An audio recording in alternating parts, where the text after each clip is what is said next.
So, you know Gintama, right? The crazy but kinda cool escapades of odd jobbers in a Neo-Japan setting set in the Edo period? A charming small story that grew into a bigger epic than expected until you realize it's serialized in Shonen Jump. I bring this up because SKET Dance is very close to that concept, expectedly so seeing as how the writer of SKET Dance is also the former assistant of Gintama's creator.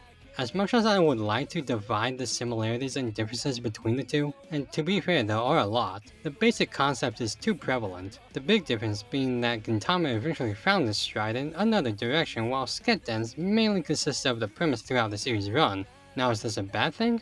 I don't necessarily think so.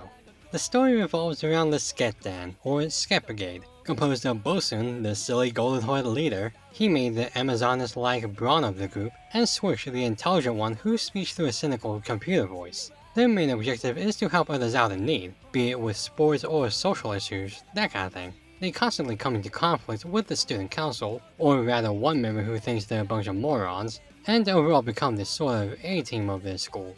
You'll sometimes hear me liken certain works to others, referring to them as diet versions, in contrast to their predecessors. And this isn't to say they're terrible copies, they just have a different flavor to the same formula. Sketch Dance is Gintama's diet version, and I mean that in a very complimentary way. The characters are fun and fresh, even if they aren't as fleshed out as Gintama's. Their escapades are limited to a smaller environment, but this also allows them to tell more grounded stories. And it has its own charm to it, that being tied to the smaller scale and simpler stories that can make for a more relaxed watching session. You know you don't have to think too hard or keep up with the finer details like you would with, say, Gintama.